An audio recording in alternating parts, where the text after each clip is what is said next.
So I was telling that Parliament exercises control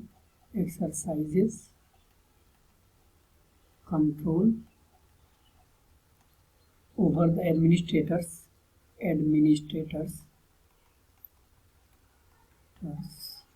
through various parliamentary committees.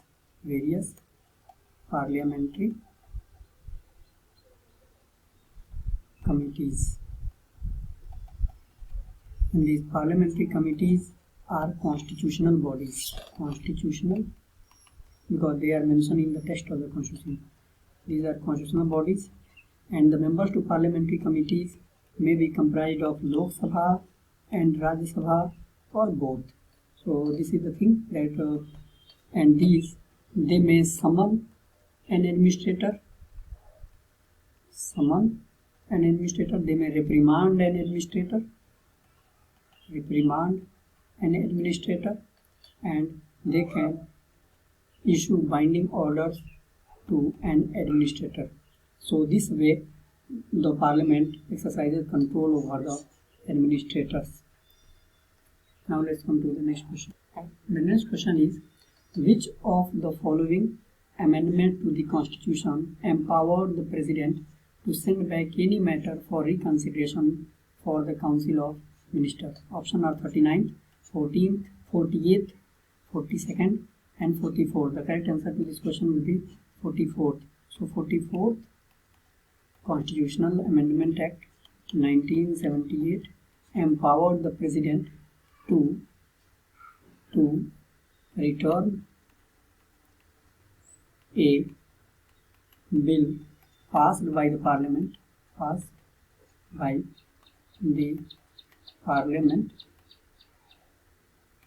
for reconsideration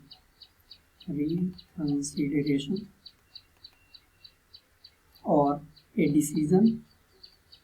decision taken by the cabinet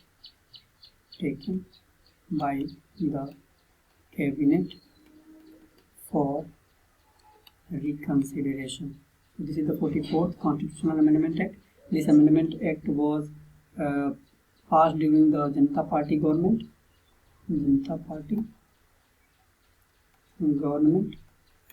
between 1977 to 1980. And this is a very significant amendment because this amendment did a change in even emergency provisions also. So, and this amendment gives some discretionary power to president and all these things. So this is a very important amendment.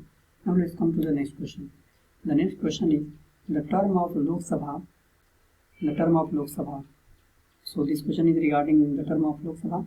First statement is saying cannot be extended under any circumstances. Second, it is saying that can be extended by 6 months at a time.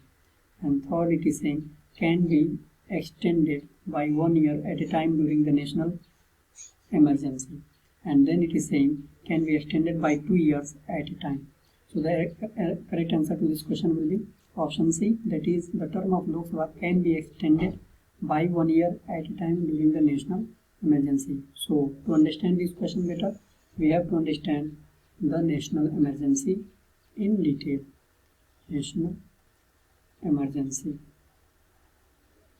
So we know that though our constitution is federal in structure, so our constitution, Indian constitution, is federal in structure, but it has a power to metamorphose itself, or it is amphibian in nature. So why do we say that our constitution is amphibian in nature? Because we say that our constitution is amphibian in nature because during normal time, in normal ordinary circumstances, normal or ordinary circumstances, it is federal. While during the during the you can say extraordinary circumstances, extraordinary or emergency, ordinary or emergency circumstances, it metamorphoses itself and it becomes a unitary. And this is one of the features of Indian Constitution being sui generis.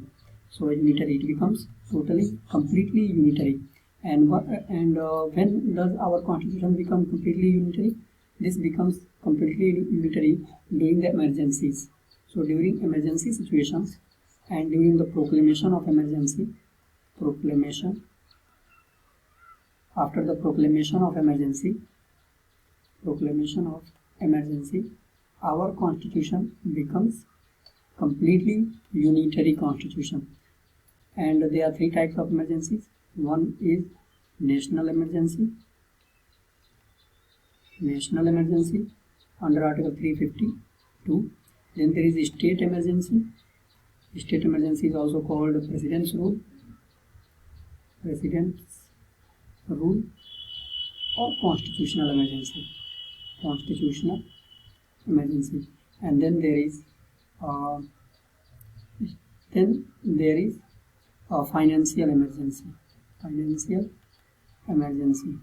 So here in this question we will not talk about all the types of these emergencies, but here we will talk about only Article 352, that is national emergency, because this question is related to some of the provisions of national emergency. There are other two emergencies also, that is President's rule, that is state emergency under Article 356, and then there is financial emergency under Article 360. So these are some of the emergency. Now let's talk about national emergency in detail. So as I told you that national emergency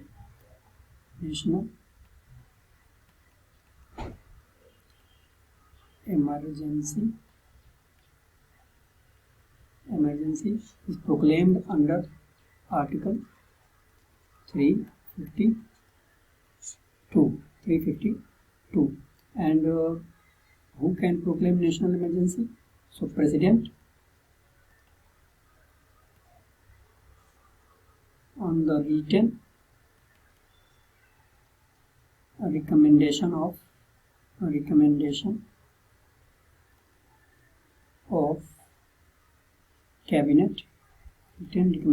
cabinet, not oral, because earlier it was oral, but by 44th Constitutional Amendment Act 1978 the provision was changed, and now it became that only after a written recommendation of the cabinet, President can proclaim national emergency. So President can proclaim national emergency.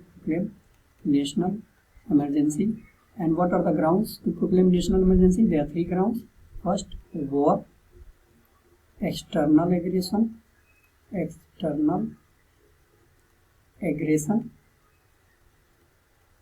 and armed rebellion.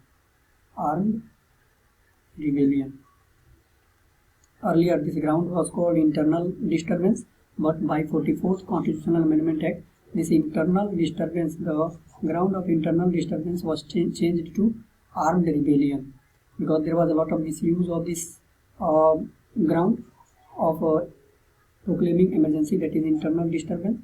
So 44th Constitutional Amendment Act changed two provisions in the national emergency. First, it said that only after the written recommendation of the cabinet, President can proclaim national emergency. And second, it said that this ground of internal disturbance is being changed to armed rebellion. So now, by the 44th Constitutional Amendment Act, the third ground to proclaim national emergency is armed rebellion, not internal disturbance. So, but if the emergency is proclaimed on the grounds of war or external aggression, this is called external emergency. If a national emergency is proclaimed on the ground of war or external aggression, this is called external emergency. But if it is proclaimed on the ground of armed rebellion, then it is called internal national emergency. So what happens in external emergency? In external emergency, Article 19 gets suspended, automatically gets suspended. There is no need to, there is automatic suspension of,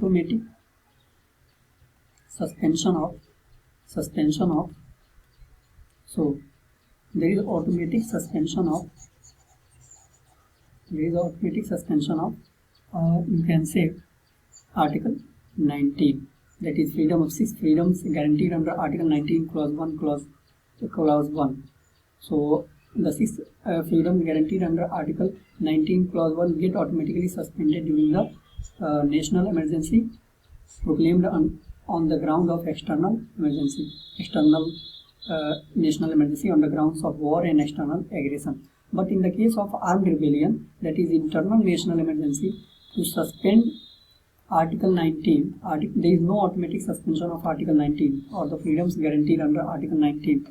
To suspend the Article 19, President has to issue a notification or order that yes, Article 19 is getting also suspended, has been suspended. So President has to issue a notification that Article 19 is getting suspended, whether Article 19 is getting suspended or not. So these are some of the provisions with regards to you can say some of the provisions with regard to national emergency. Some other provisions, let me tell you, some other provisions are with regard to national emergency are that if suppose during national emergency,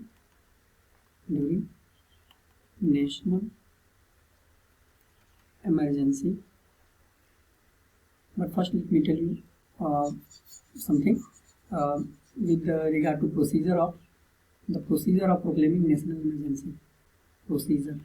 How the procedure?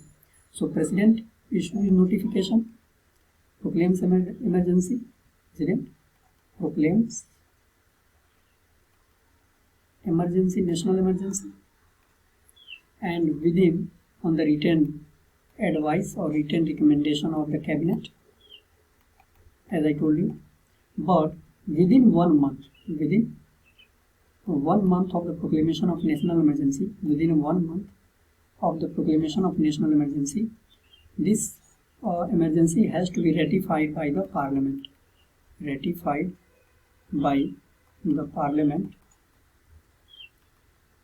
by special majority.